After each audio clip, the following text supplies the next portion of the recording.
പുന്നൻ നൌഷാദിനെ കൊലപ്പെടുത്തിയവരുമായി ചൊവ്വന്നൂർ പഞ്ചായത്തിൽ ഭരണം പങ്കിടുന്നതിൽ കോൺഗ്രസ് നേതൃത്വം മറുപടി പറയണമെന്ന് CPM ജില്ലാ സെക്രട്ടേറിയറ്റ് അംഗം M. ബാലാജി. SDPI അംഗങ്ങളുടെ പിന്തുണയോടെ ചൊവ്വന്നൂർ പഞ്ചായത്തിൽ പ്രസിഡന്റ്, വൈസ് പ്രസിഡന്റ് സ്ഥാനം നേടിയ കോൺഗ്രസിന്റെ നടപടിക്കെതിരെ CCTVയോട് പ്രതികരിക്കുകയായിരുന്നു ബാലാജി.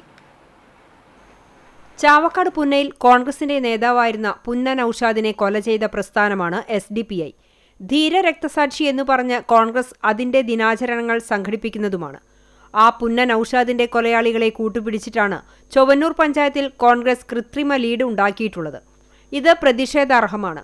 ചൊവ്വന്നൂർ പഞ്ചായത്തിനകത്ത് രൂപപ്പെട്ട രാഷ്ട്രീയ സഖ്യത്തെ ആശങ്കയോടും ഭീതിയോടും കൂടി തന്നെയാണ് കാണേണ്ടത്. SDPI എന്ന സംഘടനയാണ് ഈ തൃശ്ശൂർ ജില്ലയിലെ ചാവക്കാട് പ്രദേശത്തെ പുന്നയൂർ എന്ന് പറയുന്ന പ്രദേശത്തെ കോൺഗ്രസ് നേതാവായിരുന്ന പുന്നൻ നൌഷാദിനെ കൊല ചെയ്ത പ്രസ്ഥാനമാണ് SDPI. പ്രതിസ്ഥാനത്ത് SDPI ആണ് നിൽക്കുന്നത്.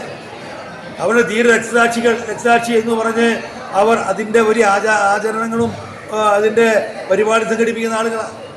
ആ പുന്നൻ നൌഷാദിൻ്റെ കൊലയാളികളെ കൂട്ടുപിടിച്ചിട്ടാണ് ചൊവ്വന്നൂർ പഞ്ചായത്ത് കോൺഗ്രസ് കൃത്രിമ ലീഡ് ഉണ്ടാക്കിയിട്ടുള്ളത്. അത് പ്രതിഷേധാർഹമാണ്. രാജ്യം ഭയപ്പാടോടുകൂടി കണ്ടുകൊണ്ടിരിക്കുന്ന തീവ്രവാദ സംഘടനയാണ് SDPI. അതിന്റെ മുൻ രൂപമാണ് പോപ്പുലർ ഫ്രണ്ട്. അതിനെ നിരോധിച്ചിരിക്കുകയാണ്. നിരോധിക്കപ്പെട്ട സംഘടനയുടെ ബാക്കി ഭാഗമായ പാർട്ടിയുമായാണ് കോൺഗ്രസ് സഖ്യം ചെയ്തിട്ടുള്ളത്.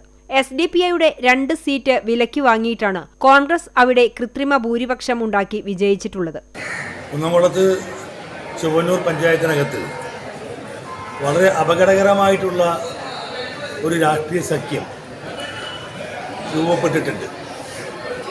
അവരുടെ ആശങ്കയോടും ഭീതിയോടും കൂടി തന്നെയാണ് അതിനെ കാണേണ്ടതുള്ളത്.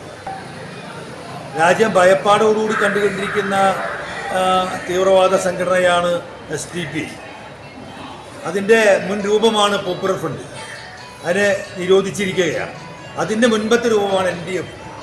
അപ്പോൾ ആ നിരോധിക്കപ്പെട്ട സംഘടനയുടെ ബാക്കി ഭാഗമാണ്. അതുമായിട്ടാണ് കോൺഗ്രസ് സഖ്യം ചെയ്തിട്ടുള്ളത്.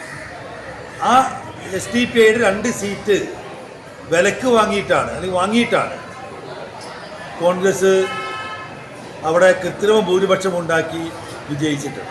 4 വോട്ടിനും സീറ്റിനും വേണ്ടി കേരളത്തിന്റെ മതനിരപേക്ഷതയും സൗഹാർദ്ദ അന്തരീക്ഷവും തകർക്കുന്ന സമീപനമാണ് കോൺഗ്രസ് സ്വീകരിച്ചിട്ടുള്ളതെന്നും ഇതിനെതിരായി പ്രതിഷേധവും പ്രചാരണവും CPM സംഘടിപ്പിക്കുമെന്നും ബാലാജി കൂട്ടിച്ചേർത്തു. 4 വോട്ടിന് വേണ്ടി 4 സീറ്റിന് വേണ്ടി ഈ കേരളത്തിൻ്റെ മതനിരപേക്ഷത തകർക്കുന്ന, ഈ കേരളത്തിൻ്റെ സൗഹാർദ്ദ അന്തരീക്ഷം തകർക്കുന്ന, ഈ കേരളത്തിൽ ജീവിക്കുന്ന ആളുകളുടെ മനസ്സമാധാനം തകർക്കുന്ന സമീപനമാണ് കോൺഗ്രസ് സ്വീകരിച്ചിട്ടുള്ളത്. ഇതിനെതിരായി വലിയ പ്രതിഷേധവും പ്രചരണവും CPI സംഘടിപ്പിക്കും.